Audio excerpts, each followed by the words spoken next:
Orang-orang yang beriman, apabila kamu diseru untuk sholat pada hari Jumat, segera. Jangan jadi orang yang terlambat, bersegera kepada mengingat Allah. Hai orang yang beriman, jangan harta-hartamu, anak-anakmu melalaikan kamu dari mengingat Allah. Siapa yang berbuat begitu, itulah orang yang rugi. Fa'idza qudiyatis sholatu fantashiru fil ardh. Apabila sholat sudah ditunaikan, silakan kamu bertebaran di muka bumi.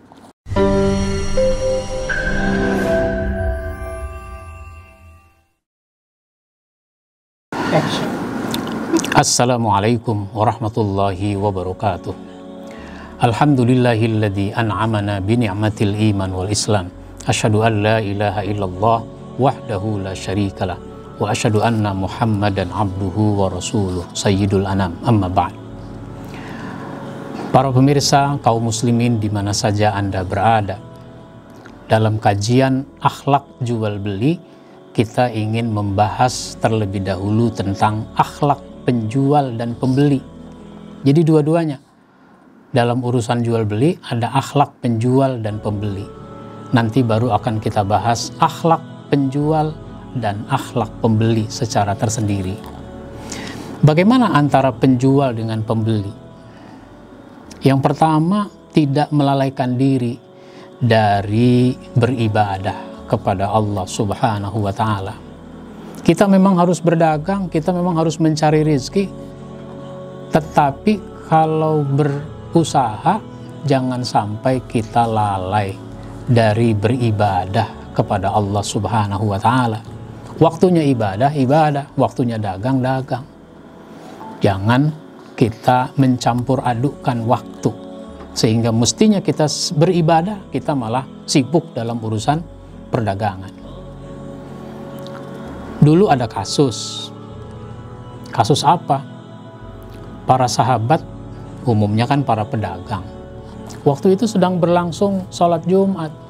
Dalam hal ini Rasulullah Shallallahu Alaihi Wasallam sedang berkhutbah.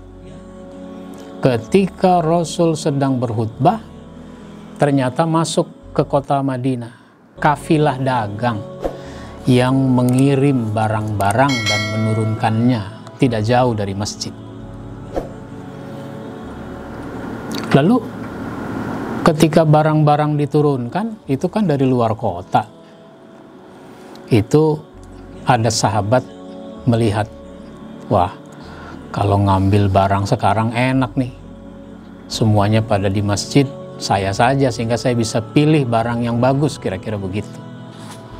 Maka satu orang keluar, ambil barang. Yang lain terpengaruh, ambil lagi, keluar lagi, keluar lagi, keluar lagi. Sehingga kata Ibnu Abbas, itu sahabat yang tersisa mendengarkan Nabi berkhutbah itu tinggal 12 orang. Orang semasjid tinggal 12 orang. Maka Allah turunkan surat Al-Jumu'ah ayat 9 sampai ayat 10. A'udzubillahi minasyaitonir rajim. Ya ayyuhalladzina amanu idza nudiya lis-shalah mi yaumil jum'ah fas'au ila dzikrillah wa zarul bai'. Hai orang-orang yang beriman, apabila kamu diseru untuk sholat pada hari Jumat, segera. Jangan jadi orang yang terlambat, bersegera kepada mengingat Allah. Para ulama tafsir mengatakan bersegera mendengarkan khutbah. Jadi khutbah itu adalah zikrullah. Jangan sampai kita tidak mendengarkan khutbah, jangan sampai kita terlambat mendengarkan khutbah. Fas'au ila zikrillah. Sekarang ini banyak sekali. Sampai sekarang masih banyak orang yang datang terlambat dalam ibadah Jumat. Setiap Jumat saya berkhutbah. Seumur-umur saya menjadi khotib, itu tidak pernah ketika naik ke mimbar assalamualaikum itu jamaahnya udah duduk 100%, itu nggak pernah. Masih saja ada yang terlambat, sehingga khutbah kedua tinggal baca doa, ada yang baru datang. Bahkan lebih parah, ada juga jamaah yang menjadi masbuk ketinggalan rokaat dalam ibadah Jumat. Ini keterlaluan. Jadi apabila kamu disuruh untuk sholat pada hari Jumat, fas'au ila zikrillah, bersegeralah kepada mengingat Allah, wa zarul bai', tinggalkan jual beli. Tinggalkan jual beli. Itu lebih baik bagi kamu. Zalikum khairul lakum in kuntum ta'lamun, kalau kamu tahu. Fa idza qudiyatis sholatu fantashiru fil ard. Apabila sholat sudah ditunaikan, silakan kamu bertebaran di muka bumi. Habis sholat Jumat mau kemana, Pak? Saya mau ke bandara. Ada apa? Nganter barang ke bagian kargo. Habis sholat Jumat mau kemana, Pak? Saya mau ke pelabuhan, mau kirim barang, berapa kontainer. Wah, begitu. Jadi itu silakan habis Jumatan bertebaran di muka bumi, cari karunia Allah. Tapi waktu mencari karunia Allah, wazkurullaha katsira. Jangan lupa kepada Allah. Sebut-sebut Allah. Dalam usaha mencari nafkah, sebut-sebut Allah yang banyak, berzikir yang banyak. La'allakum tuflihun, biar supaya kamu beruntung. Maka di dalam ayat lain, surat Al-Jumu'ah ayat 9, surat 63, surat Al-Munafikun ayat 9, kita diingatkan lagi.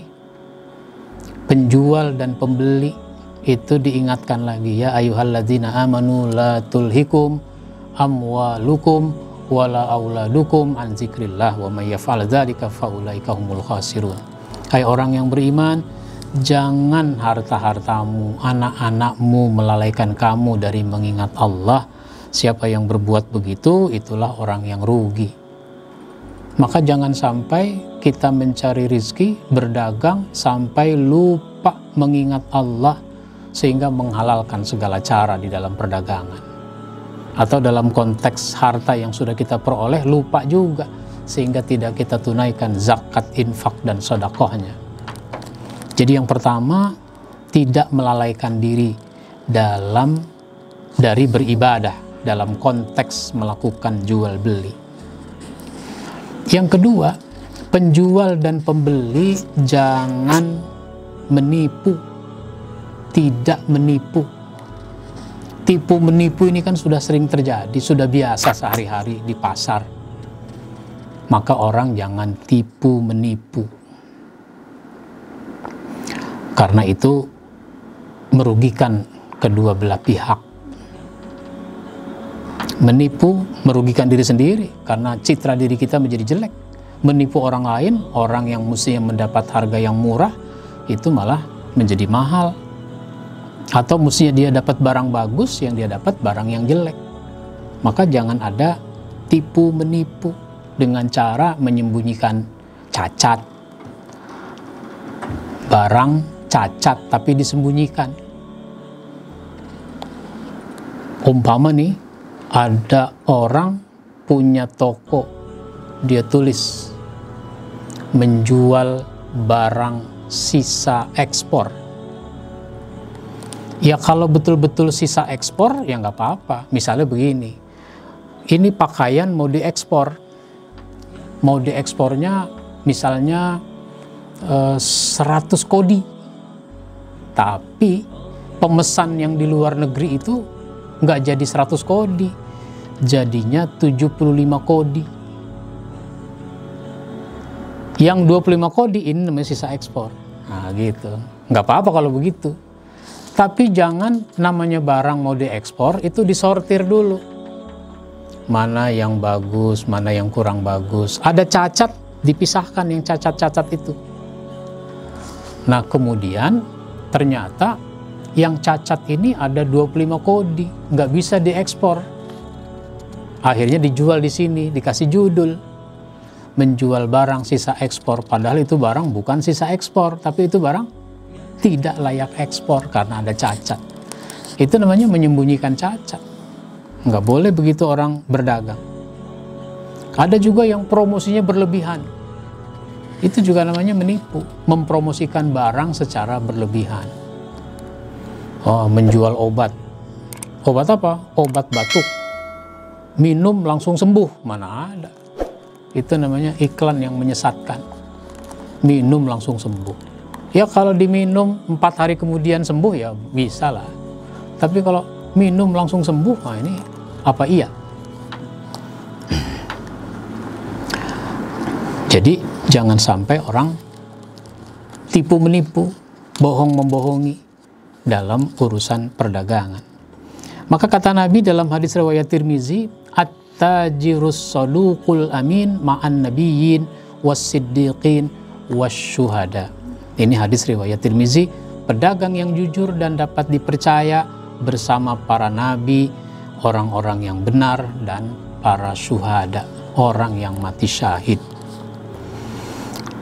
Sementara di dalam hadis yang lain itu Rasulullah Shallallahu Alaihi Wasallam menyatakan, arba'atun yubghiduhumullahu al-bayya'ul halaf wal faqirul muhtalu'a asyaihu az-zani asyaihu az-zani wal imamul jair. 4 golongan yang dibenci oleh Allah, yaitu penjual yang banyak bersumpah. Penjual yang banyak bersumpah, yaitu wallahi ini barang tidak mahal, wallahi ini bagus. Nah, itu banyak bersumpah. Wal fakir al mukhtal, yaitu orang miskin yang sombong. Itu Allah benci. Wasyaikhuz zani, yaitu orang tua yang berzina. Anak muda yang berzina aja nggak benar, apalagi orang tua yang berzina. Wal imamul jair, dan pemimpin yang durjana, pemimpin yang zalim. Maka orang jangan sampai suka membohongi orang-orang yang melakukan jual beli. Si penjual jangan membohongi pembeli, pembeli juga jangan membohongi penjual. Ini sesuatu yang harus kita hindari. Mudah-mudahan ini mengingatkan kita semua agar kita semakin berhati-hati dalam upaya mendapatkan rezeki, dalam upaya mencari harta. Mudah-mudahan bermanfaat. Insya Allah kita sambung pada episode berikutnya. Wassalamualaikum warahmatullahi wabarakatuh.